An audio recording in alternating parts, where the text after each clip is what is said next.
bigger cities were not following the federal law. So we passed a bill this year, and again, I don't have the numbers for it, but my friend, Chairman John Reagan, former Air Force colonel over in Oak Ridge, passed legislation that says if you do not follow, if your school district does not follow the state laws pertaining to CRT, then you will lose funding. And that's what was mentioned earlier. You hit them in the pocketbook, and that's going to happen. So we passed that this year. So yes, there are penalties associated with that. It's financial penalties, but there are financial penalties associated with that.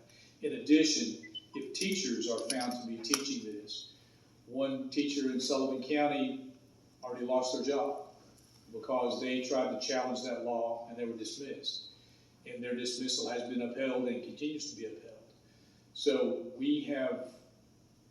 I feel like we gave the school districts an opportunity to do the right thing. When one or two said they're not going to do the right thing, we're taking their money away, as the gentleman suggested right there. And that's the penalty that's in place for that. So that has happened. My argument to that is I agree with the punishment. I disagree with the school district being punished for the acts of one teacher. If it's aided and abetted by the school district. Oh, absolutely. Yes. And that's what happened in those. Yes. That's what happened in those two occasions. Yes. Yeah, money was not held from Sullivan County because of the action of one school teacher. That school teacher was fired. Gotcha. So so Sullivan County was not held. And I'll go to your point about the jail time, the penalties and fines. We talk about increasing penalties for breaking the law, and it ends up costing money. So it's one of those two-sided sword issues. The bill we passed that created mandatory sentences for these violent crimes cost $100 million. So do we increase jail time on some of these offenses? That's what, and I say that rhetorically, that's where the criminal penalties come into play, the cost associated with jail time. As Mr. Cobble said, is jail even working because they're in there with some of their buddies and they're learning how to become better criminals. So we've got a two-sided sword there, so we're trying to walk our way through that and figure that out. I'll go back to your first point as well about the Ford and the folks that you talked to in West Tennessee. One of the reasons that the vote, there was just a handful of no votes on it. Again, it's a vote that got 80 plus votes out of 99 members in the House and high 20 vote out of 33 members in the Senate, is because every legislator in West Tennessee was begging to have this passed. So the folks that you spoke to in West Tennessee, either they didn't speak to their state representatives or they didn't speak loudly enough, because every single representative and senator in West Tennessee voted in favor of this and stood in the well, much like I'm standing here now, extolling the virtues of voting in favor of it. Well, thank you for that. And taking one thing I want to commend you on is writing down everything that everybody's saying. Yeah. And I've got notes in again. Might go unnoticed, but we appreciate it. Well, this goes with me as I leave tonight. So everything you said goes forward. And I think lastly, well, two things. One is to go on what he was speaking on earlier. We ran into this problem with code. It's delegation of authority. Legislators are afforded certain authorities. The governors are afforded certain authorities. But we don't have the power to delegate those authorities. And that was assumed, and that's why we ended up with Davidson County doing their own thing, Shelby County doing their own thing. But I don't believe that was a good decision on the governor's part. Well, they're a big county, let's let them make their own decisions. So I don't believe that when you are afforded executive power that you should be able to delegate that opinion to somebody else. That is solely your responsibility in your position, not to delegate it to a mayor or a councilman. If I could address that before you go on. Oh, yes. And I'm I'm not here to defend Governor Lee. He and I, we disagree as much as we agree. And that's the good thing about the legislative process and crafting law is we don't have to agree about everything, but we're still going to like each other. Where my philosophy with government is the best government is that is closest to the people. And to that point, the best decision-making happens in your home, not in the government outside your home. So my philosophy has been and always will be that the best decisions are made, number one, inside your household. Then number two, if you need the roads and bridges and infrastructure, the safety aspects of government, then you want to have those decisions made locally or as local as possible. The further away you get from local government, the further detached those people can be from reality, hence Washington.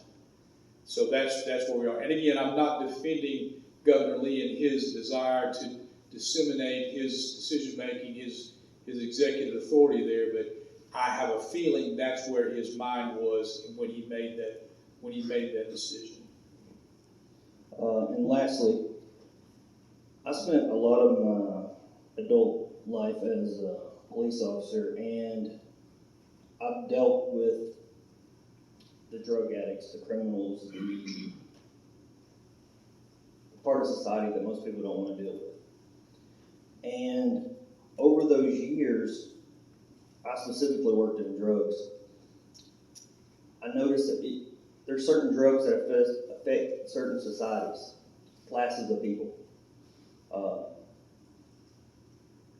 And I think the problem is when they go to court, there's no punishment.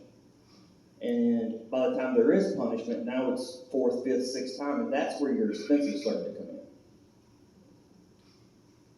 Then they go to jail, and like he said, there's no punishment in jail. If you have internet, tablets, cell phones, there's no punishment to actually correct the action. It's just like, hey, I can't see my family today. Well, half the people don't see their families anyways. And their friends are there with them.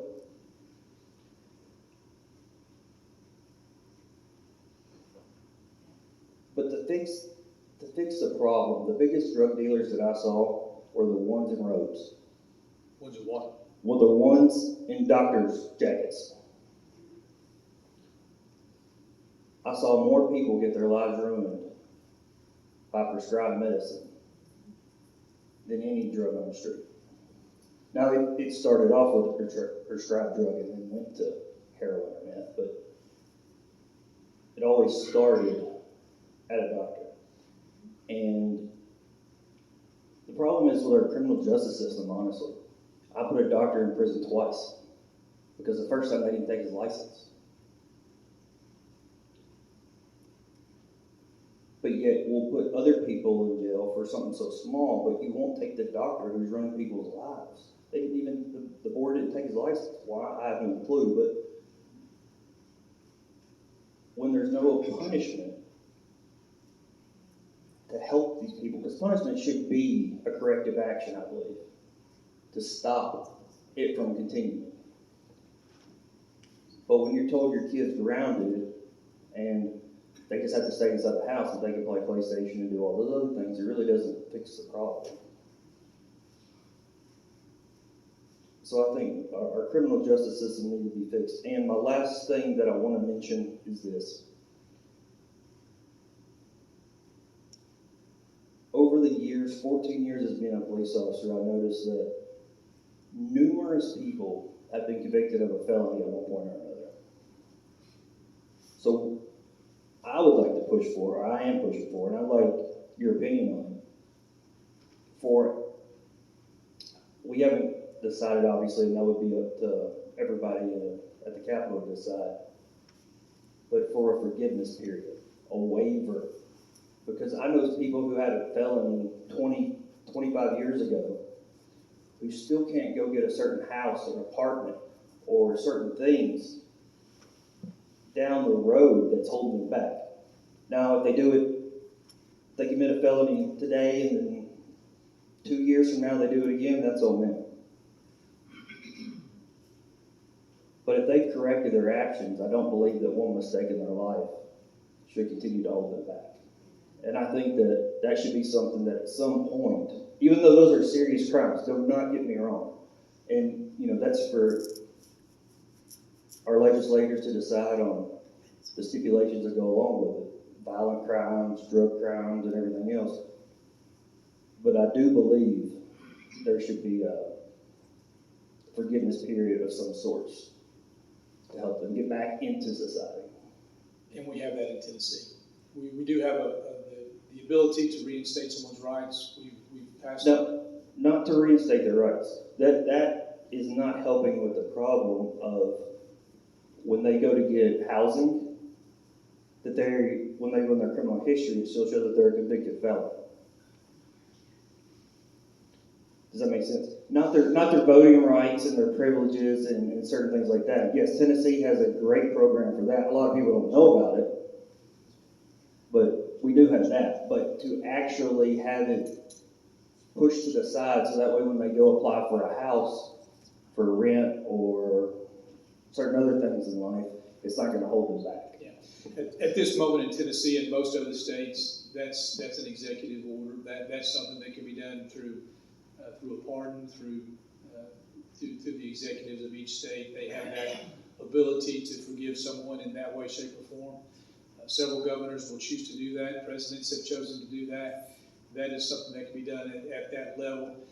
I don't foresee any laws being changed to address that particular issue in the state of Tennessee. And it sounds like you're very passionate about that. But the public, what I've heard from you is I've heard a couple of different things. We're a little too soft on crime. And now I'm hearing that we need to loosen up on the felons. Well, exactly. And it's because we've addressed we've pushed the wrong issues. I can sit up here all night and go into it. As a police officer, you see a lot of different things than the average person who hears about it.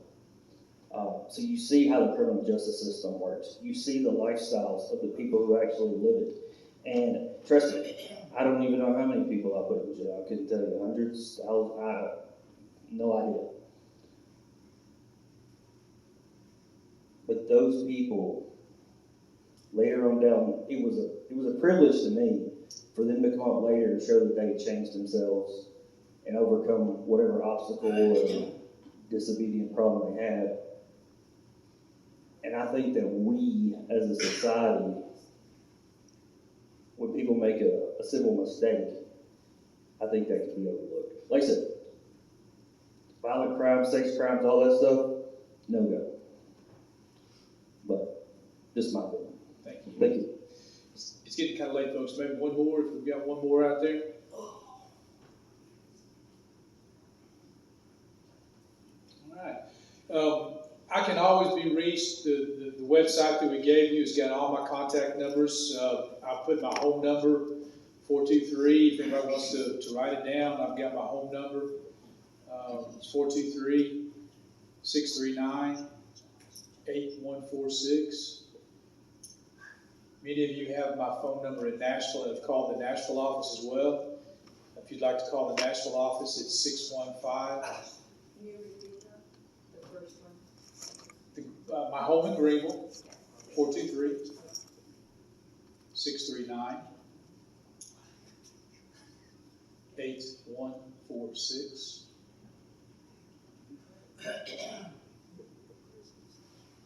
Just let me know when you're ready for the national number. The national number is 615-741-7482. I do want to state it's an honor to be here. Thank you so much. I hope it was good. It's always good for me to listen and to hear thoughts of everyone, so it's always a good experience for me. Hopefully it's been a good experience for you to listen and to understand. I do want to, the takeaway, I know many of you sound frustrated, and for good reason are frustrated, but we're still in one of the freest states in the country, and because of our finances, we are free. because of many of our policies we are free.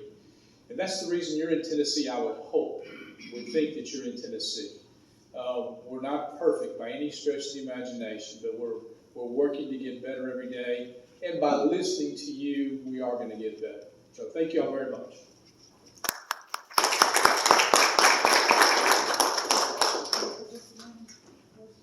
Sure.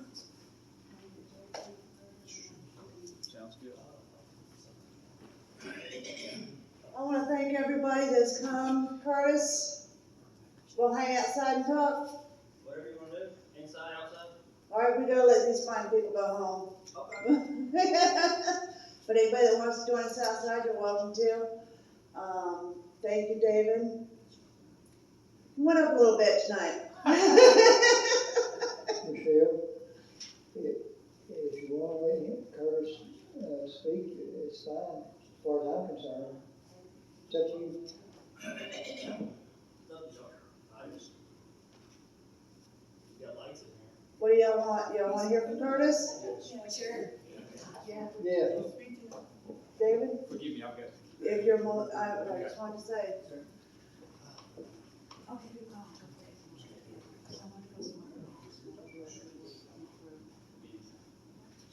Yes, it's fine.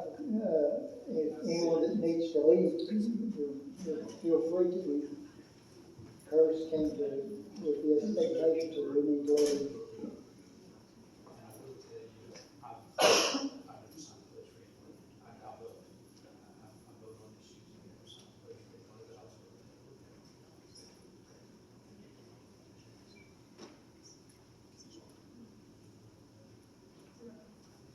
I want to thank Curtis for coming all the way over. He had messaged me, a couple weeks ago, to find out when our next meeting was, and he decided he wanted to take a ride over.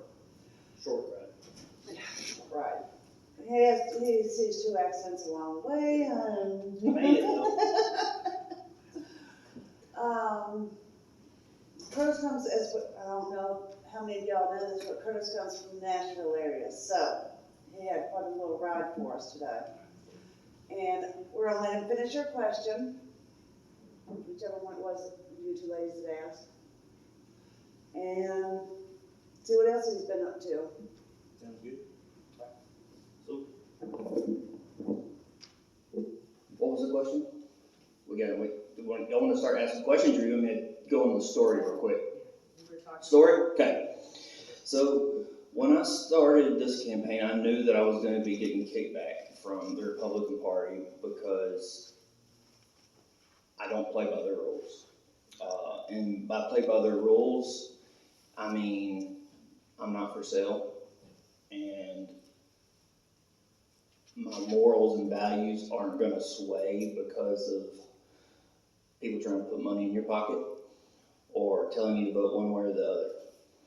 So I knew going into this that I was going to end up with issues somewhere along the way. Well, throughout my campaign, which was, we started in April of last year, and I kind of did it under the radar. And I did it that way on purpose because I wanted to build a true grassroots foundation. Going out, seeing the people, helping the people across the state of Tennessee. So what I did was I would go to groups like this, and we would average about 5,000 miles a month, which is a lot of driving.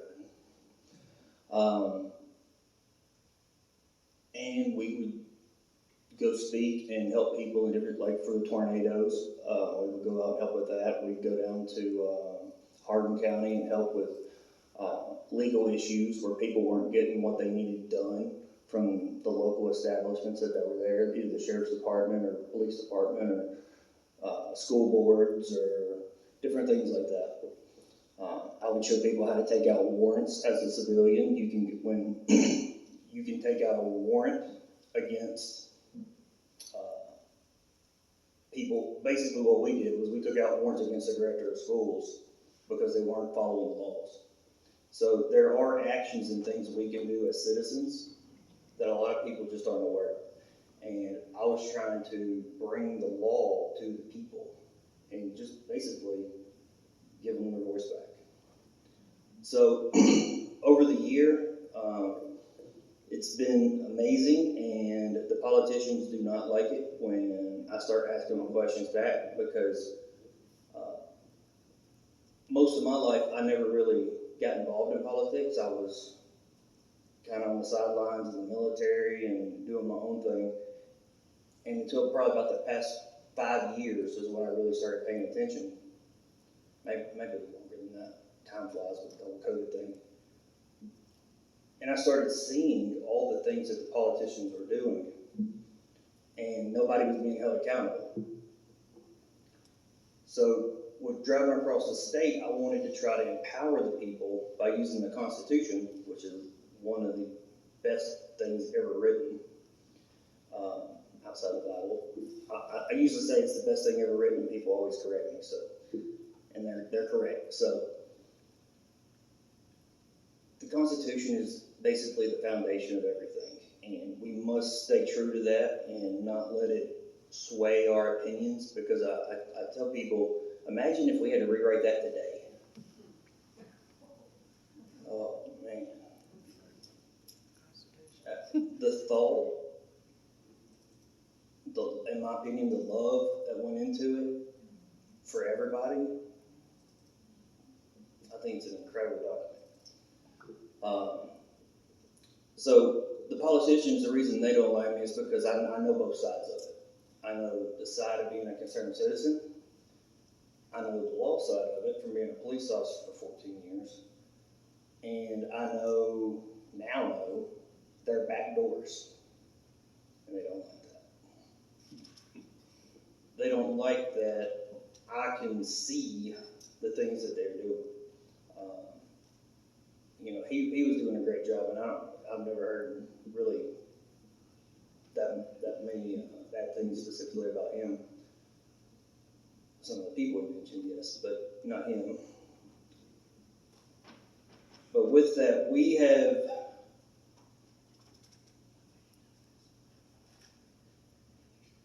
the campaign fighting the politics has been extremely rough because it is a machine now. A well-oiled machine. And we have fought against it and ultimately made a lot of them mad. Which is fine with me, because I'm not here to make friends with them. Only people I'm here to protect is the people. So they have been against me from day one. And that means that the Republican Party has been against me from day one. So that leads me up to time to turn in the petitions and everything. So I did everything as we were supposed to do. Turned in the petition, turned in the paperwork, everything signed, everything was done correctly. I was out of town and I received a certified, hold me back up just a little bit. So I turned it in before the deadline. Some people turn in their petitions, the windows for turning in petitions is about 2 months long. So you can pick up your petition and then turn in your petition. It's about 2 months between that. A lot of people pick it up and turn it in within a month. Some people turn it in within a week. I waited until almost the last day. And I did that on purpose. The reason I did it was because I knew that the machine was going to come to me. And they tried. So when I turned in my petition on the last day, I limited their window that they were allowed to kind of kick me off, the GOP. And you have to have, y'all probably aren't familiar, or maybe you are, because y'all are pretty involved, so thank you all for doing that. But are y'all familiar with the challenge process? So the challenge process in Tennessee is you can challenge any candidate who's running for office. And depending on their office, you can challenge them within whatever jurisdiction you're in. So if they're running for city mayor, you can challenge them. If they're running for councilman, you can challenge them. If they're running underneath a party. If they're running as independent, they won't be on the primary ballot, so you won't be able to challenge them. But anybody else outside that, Democrat or Republican, you can challenge. So the law doesn't matter whether it's county election or a state election, you only had to have 2 people challenge you for them to pull you off the ballot, right? Which is fine, not a problem. I didn't have any reason to be pulled off the ballot, so I wasn't worried about it. But they only had 1 challenge me. They said I had 3. They had 2 that was turned in after the deadline that they accepted and tried to count as if they were there on time. We didn't catch that until later. So once you're challenged, I went ahead with the process, and you have to have show your voting record. Well, you have to have 2 of 3 things. You either have to show your voting record, show that you've been involved in the Republican Party, and or have vouchers, right? Which is other Republicans from within the party can vouch for you. So I had all that. I turned it in. When I got that letter that they sent me, I got the letter, the dates don't really matter, but I got the letter and I turned it in on the 20th, which was a Thursday. Hand delivered it to the GOP office, Scott Golden himself. I got a call the night before to let me know that they had already voted to remove me. And the interesting part was when I was at Scott's office, I asked him, I said, how do you have a vote before the deadline? So they literally voted before I turned in my paperwork to kick me off. And Scott told the SEC members that I didn't have any of my paperwork turned in, which was correct because the deadline hadn't passed. But he didn't mention to them that I just talked to him the 2 days prior, letting him know that I was out of town in Dresden dealing with the tornado damage, and that as soon as I got back, I would turn it in. So they tried every way possible to keep me off the ballot because they know that Bill Lee does not have a chance. In the state of Tennessee, traveling all over the state, Bill Lee has about, when he did win, he won with 36% of the vote. A lot of people don't know that. That was when he was late. And a lot of people don't care for him now, so I think that would drastically change. We did a poll, and I think he had a 33% approval rating across the state. And I don't go around bashing Bill Lee because I don't feel the need to, but he's had the opportunity to make some major decisions that would have been amazing for the people. To stand up for the mandates, to stand up for the vaccines, to stand up for the National Guard having to get the vaccines. You had the options.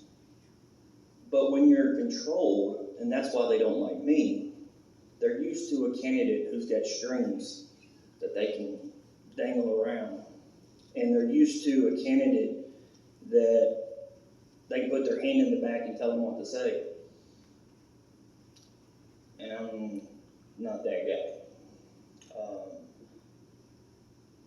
I believe that the governor of Tennessee should be out here with the people, finding out what they want, what they need. Because I learned a lesson in Afghanistan that the people that are up here can't tell the people down here what they need. They make decisions.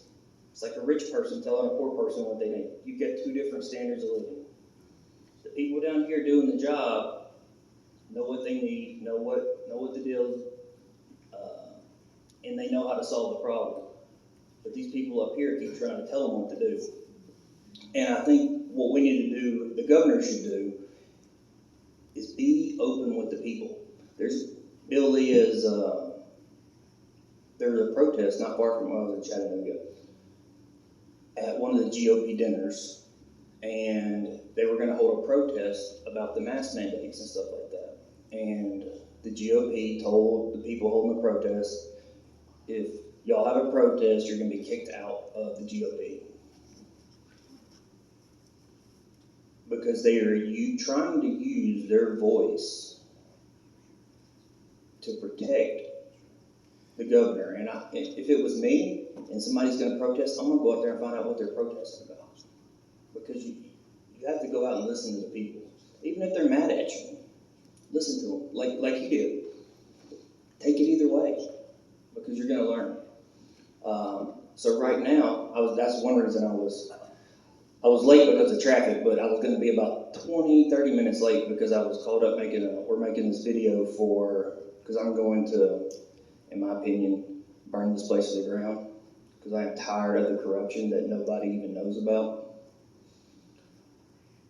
within the state, and I'm going to do everything in my power to destroy them.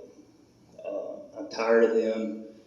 One thing that he was mentioning that I didn't say, it wasn't really going to serve a purpose to bring it up, but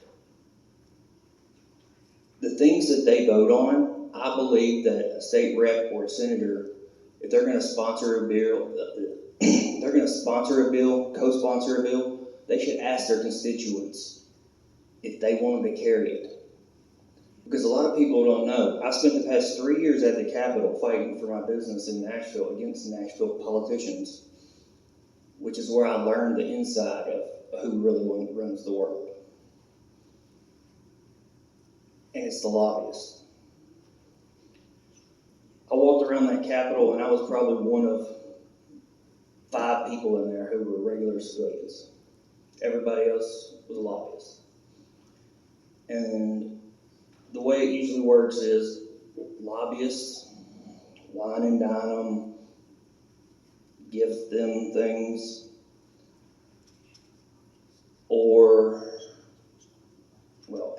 and then when somebody carries a bill or sponsors a bill, they don't actually write that bill.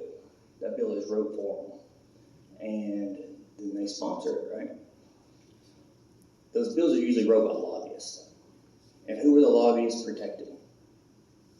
The insurance companies, the big corporations. I believe everybody should have internet across the country. But why are we paying for Google or Comcast, who's already destroying people's pocketbooks with ridiculous internet and cable bills? Why are we paying for them to extend the service so they can make more money? This whole system has got messed up. Sorry, you have to excuse me. I'm kind of all over the place with this, but it's because there's so many little pieces that go into this big puzzle. And with our legislators voting in favor of the lobbyists and not the people, it's caused a huge problem. It's a huge problem. That's why all the lobbyists that's why all the legislators he was saying out in West Tennessee voted for it, because they didn't talk to their people. I went to multiple GOPs, and they don't even like the legislators over there. They would not come do what he just did. So I applaud him for that. And I think that's exactly what they should do. They should go out and be in front of the people, get yelled at. But these lobbyists are ultimately running the world, and they're controlling our legislators, and the people who try to stand up get fed up and quit. Bruce Griffey, I don't know if any of y'all know him. He's a state rep for now. No of them. What's that? No of them. Yep. Heck of a state rep. Every time I would see him speak to people, he would be like, what do you, this is what's going on, what's y'all's opinion? What do y'all want me to do? And that's what they're supposed to do. Listen to the people. And he quit. Because he said, Curtis, I'm fighting a losing battle. He said, I'm outnumbered and they just come after me every which way. Because is anybody in here, well, some of y'all do, who in here doesn't know how much a state rep makes, or a state senator? Does not know. All right, take a guess. How much? How much? 100,000. Males, how much? They make about $24,000 a year. Mhm. And what that, in my opinion, see, Tennessee, we have a part-time legislature. We don't have a full-time legislature. So they're not at the Capitol the whole year. Now, they get called in a lot and different things like that, but they make a base salary of $24,000 a year, unless they're like the speaker or the leader of the House, or different things like that. But the problem is, your average person, me, you, we can't leave our jobs to go fulfill those duties and represent our people, because it's hard to survive on $24,000 a year. So it leaves it for either the elite, the wealthy, the financially independent to do. And they're not your average people. They're not the everyday, hardworking man and woman across Tennessee. And I think that, one, we need to have a full-time legislature, because there's what he was talking about, having a second session, which would be great. But the problem is, there's so many good bills that never get the opportunity or get killed because of the crappy bills that people just present just to take up space. And one thing that I really could have destroyed him on. Are y'all tired of paying high health care costs, doctor's bills, hospital bills? You can blame him. You can blame him. Because one thing people don't understand is our health care is regulated by the states, right? So all the fees and everything that goes along with that, he voted to increase. A lot of people don't realize all the little things that they do at the Capitol. They also do, like he said, the retirement stuff and the other, as part of the insurance committee. But I believe we could lower a lot of bills for the people across the state if we would get good people to run for office, support them, and those that aren't there, force them out. And there's ways to force them out. We can get anybody who's not following their oath out of office pretty quickly. But nobody's ever done that. Has anybody ever heard of a politician being removed? No. You have the power as citizens to do these things. But these are the abnormal things. If they work for you, you have the ability to fire them. You don't just, they're not stuck there for 4 years. It's not like you hire a bad employee, you don't have to keep them for 4 years until their contract's up. Just fire them. But there's a lot of little things that we as citizens can do. And I think the biggest thing is educate ourselves, educate our friends, educate our families, because that is honestly the problem.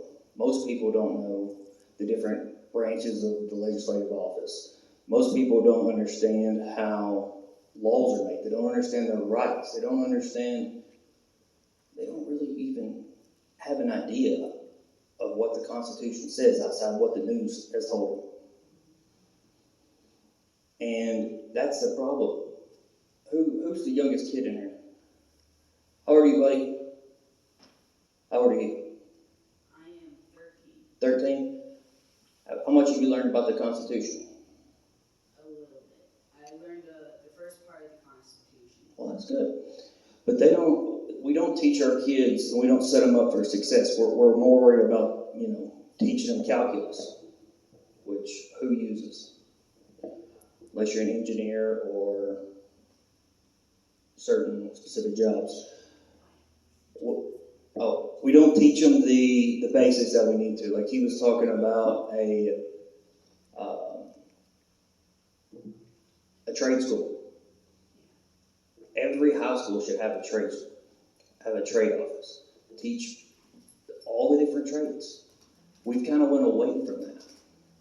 Because we're more worried about having the kids follow these certain set of rules instead of actually educating them on the things that are going to set them up for life. Because that calculus that you learned, what good has that done you?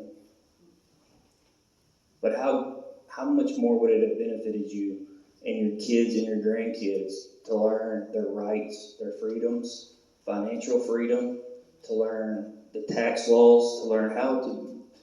You want to talk about getting people out of prison? Then teach them the right way to stay out of prison. I put a lot of people in jail. And I'm not trying to get them all out. Don't think that. But this is our fault. It's my fault. It's y'all's fault. This is our fault because we have sat back and done nothing. We haven't taken action. We haven't educated ourselves. And here we are.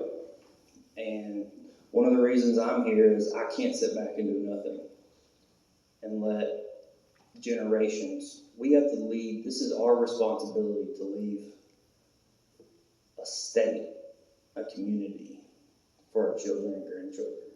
And if we don't step up and fight it now, I don't know how much longer we're going to have a state or a country.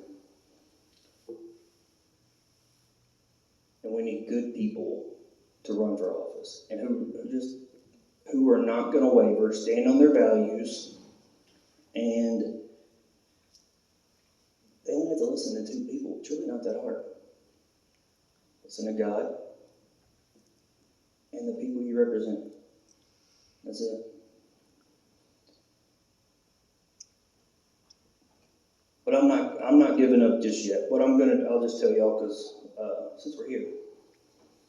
So I've spent the past week, I feel like, we're working on this whole video thing to expose all this corruption. Because I'm just going to, as a police officer, has anybody in here ever worked in police or any type of stuff like that? So, as a police officer, when you normally do an investigation, it's normally done behind the scenes, right? Then you end up doing, either you take out a warrant, you do a grand jury presentment, they do a true bill, and then they eventually take the people to jail. That stuff doesn't work anymore. Not on the scale that it needs to. And the reason it doesn't work is because a lot of our judges and district attorneys are involved. I know that very specifically. So my way of changing that up is I'm taking all this information. Right now we've got about 300,000 documents. I'm putting it to the people. We're going to do an open source investigation. So the people know all the information. It's not a secret anymore. And that'll also help the investigation because Miss Martha down the street might know something that she don't know who to tell, but now she sees people going in and out of the house all the time at Bill Lee's house randomly, and she might fill in a gap. So it would allow people within the state to submit information as well on little things that they know. And when you can't destroy it, you can't destroy the corruption as deep as it is. Because wow, it's intense. You can't destroy it in itself. You have to make it crumble within by exposing it. Where if they go do something, you're putting it out there what they're doing, where they're doing it at. You're going to ultimately force them to stop because they've got so many eyes on them. And we're going to start forcing the hand of our legislators. Or at least that's my goal. I believe it's time for us as Tennesseans to lead the way. And the one thing that I wanted to, sorry this is all over the place because there's so many things going through my head is how this whole situation is messed up on multiple.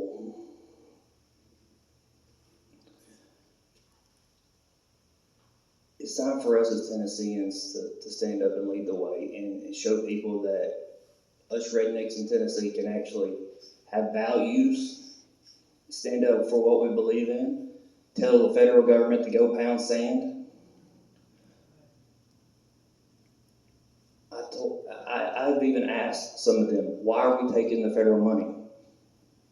They're like, well, we need that money for this. No, you don't. We'll be okay. Tennesseans will make it. Because the order of power goes like this. We don't have to listen, as a state of Tennessee, we do not have to listen to the federal government. They do it by extortion. And they extort them with money.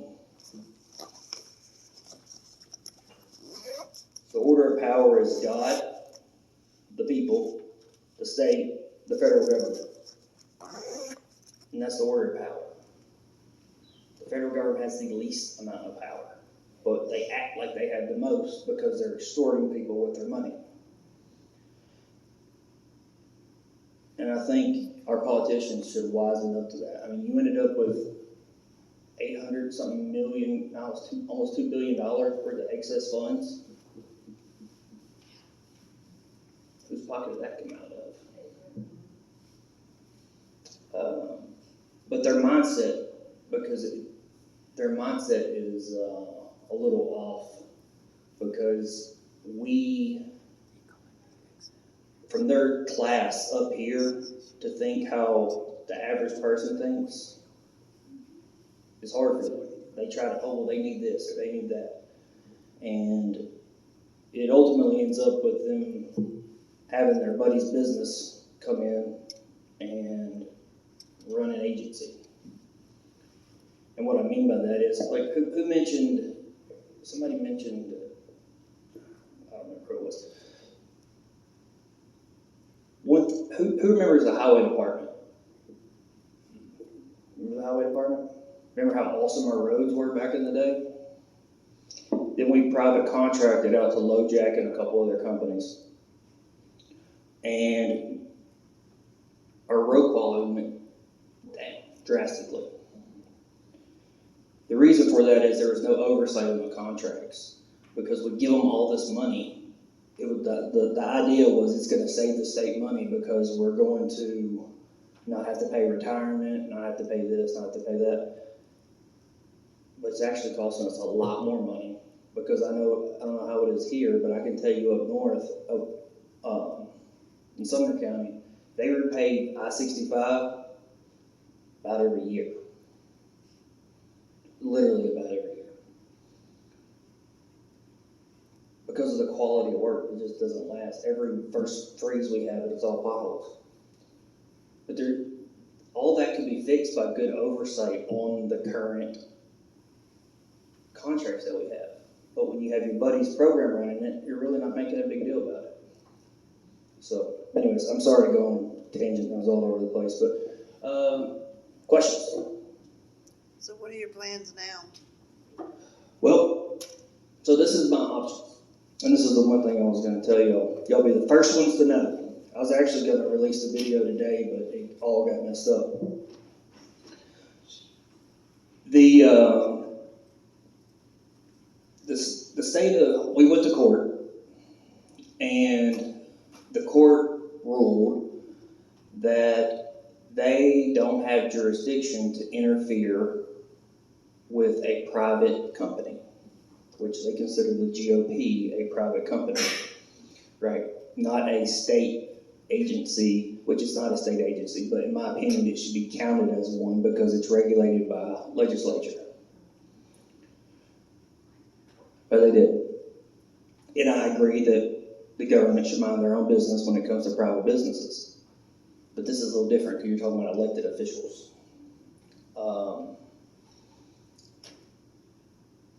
They kicked it out on the jurisdiction thing. We were going to appeal it to the appellate court, but after reviewing numerous case laws, both Republican and Democrat were ruling that it's the party's decision, right? So here it's the party's decision on who they allow to run underneath their name, right? Because messed up part of that is if you're running as a Republican or a Democrat and the party decides to kick you out, it's designed that way on purpose, so that way you can't run as an independent. So you can't change from Republican to independent when they kick you out. And you don't know that you're going to be kicked out because you're abiding by all the rules. But apparently they get to change the rules whenever they want. So I'm going after them right now for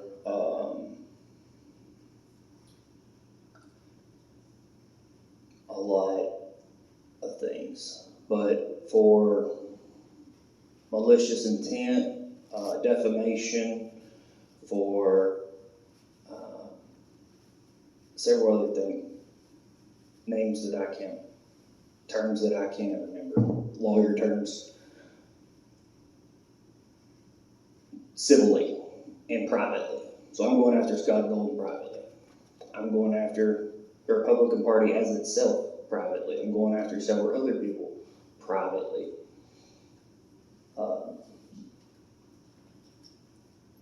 But how to get back on the ballot? So, because I was wrongfully and illegally removed, the only way to have it changed is to have the SEC members reverse their wrongful decision. And how do we do that? That's where all y'all come in. So the only way to force our SEC members is to contact them and tell them you want this person back on the ballot because he was wrongfully removed. And I've even drafted a letter that all people got to do is copy and send. I made it easy. And if they did that, they would have to allow me back on the ballot because there were, and also, I'm calling for Scott Golden, who is the chairman of the GOP, gone. Because of his malicious intent and actions. I'm calling it, it's not actions against me. I mean, it is me, but ultimately it's the people. Because he knew that if Bill Lee ran, and I told him this in his office, which I have an hour and a half conversation that I'm going to release soon. I told him in his office that he has no idea what Republicans want, what the people want, because he doesn't know. Because he doesn't listen when he comes to the meetings like this. He comes, talks, and leaves. I specifically, by the way, if anybody needs to get up and leave or just whatever, just go. I don't want to keep anybody. But I specifically asked him, I said, Scott, I said, how do you think the Republican Party is actually doing as a whole? He goes, oh, we're doing great. I said, no, we're not. I said, people are leaving the Republican Party. They're calling themselves conservatives and independents because of people like you. I was like, you're destroying the name that we have. And so are several other state reps and legislators. They're taking our name from us. And people are like, well, why don't you run as an independent? Because I'm not changing who I am for them. We're going to take it back one way or the other. We have to. It's our only option.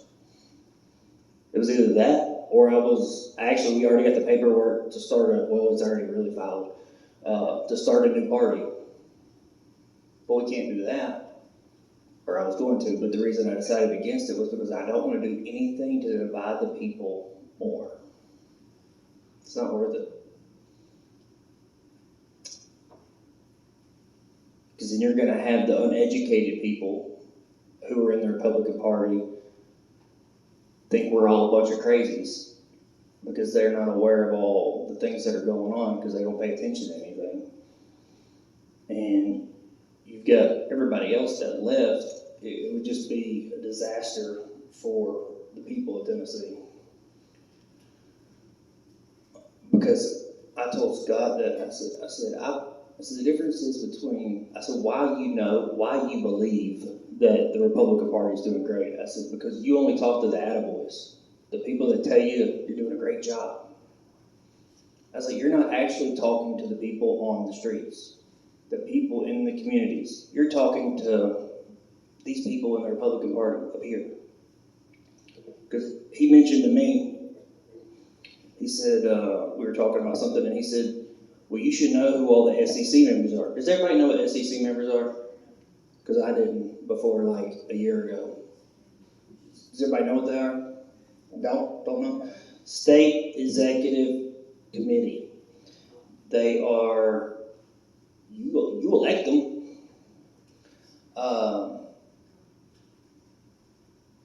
For the Republican Party, State Executive Committee, they're ultimately supposed to be, they're kind of like the unknowns. It's an unpaid position. It's kind of just a, hey, I'm somebody position. They go to the state executive board committees of the Republican Party. They're the ones who make the decisions for the Republican Party that the counties follow and everybody else follows. But he said, you should know who all, there's like 100 of them. He's like, well, you should know who all those people are. I said, no, I shouldn't. And he said, yeah, you should if you're running for a state office. And I said, no. I said, you should. Because you care about their title and their position. I said, if anything, I said, those people should know who I am. Because I'm out there in their communities and they're not there. I'm at the events in their communities and they're not there. And he's like, oh, you're right. I don't care about their title.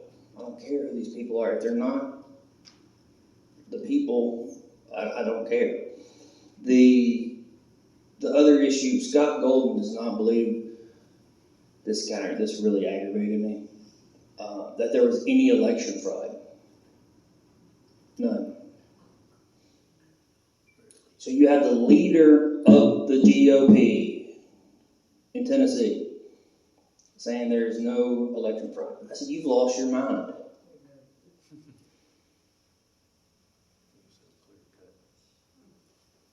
I said, you have lost your mind. I said, you know, Rutherford County was number 83 in the country for voter fraud. But when you got your whole entourage saying you're doing a great job, you don't hear the problems. And that's why I think I learned this in the military. I'm not going to go to my sergeants and ask them what the problem is. I'm going to go down to the lowest troop and ask him what the problems are. Because he actually knows. Sergeants are going to cover it up so they don't get in trouble. And you got to come down and ask the people what actually is the problem. And to go on with what somebody said, the issue with our government agencies right now, and they might actually be able to help. I think somebody mentioned like the ministry and stuff like that. We privatized a lot of the government services and the adoption stuff. We privatized that stuff, and when we did, the quality of service went down. My mom used to work for DCS, and she quit about a year ago because she got fed up with it. But they don't get paid for helping people. They only get paid by the number of people that are in their group that they contact. Like not my mom, but the company. So the private company gets paid by how many people they contact. Phone calls. Not the services that the people need. So that's why the services that the people, they're not getting them. And that's why it's costing the state so much money. And imagine that on multiple different agencies, multiple different organizations where we've privatized them. Look at all the money that's wasted. And it's going to somebody's pocket. It's not the people. And if it was going to the company, that's great if they were helping the people, but you structured it wrong. You structured it where they get paid for phone calls. Instead of teaching them how to get the assistance that they needed.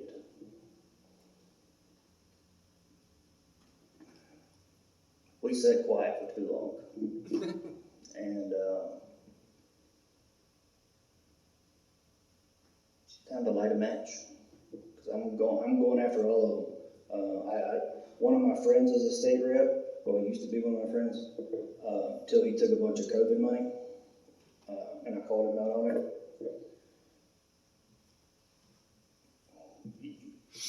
You're benefiting at our expense. So you said you had something, I guess you wanted us to send in on your behalf? Yeah, so I was gonna have it finished today and release it, but there's gonna be two videos. One is a shorter video, and one is the full story of all the nonsense. And in both of those videos, I'm putting, there'll be a district map. It's your Senate districts. And there'll be who your SEC member is, their phone number, their email address. And you just have to, there's a pre-drafted letter. And I tell people, like, if you want to change it, change it. But don't just forward it. Like, if you agree with it, forward it. But it's just a guide for people to use. Basically, it says that I demand that Scott Golden be removed. I demand that the SEC hold a meeting immediately for the removal of Scott Golden from the chairman of the Republican Party for violation of laws, state laws, and his own bylaws. Because that's what they did. They literally they changed their rules. Why even have them? Violating that, and I demand that Curtis Carter be placed back on the ballot after being wrongfully and maliciously removed, and give the people the right or option to choose. And how are you releasing this? It'll be all over the place. It'll be on our Facebook page on the Curtis Carney 410. I don't remember. Curtis Carney 10. That'll pop up. I got it. Yeah. It'll be there. It'll be Instagram, Discord, all the other ones. Telegram? And it'll be, the good thing is, and I told Scott Golden this, I said, Scott, I have something you don't have. I said, I have the people, you only have the name. He's only got the name of the Republican Party. I was like, we have the people. We are the Republican Party. The Republican Party exists because of us. We don't exist because of it.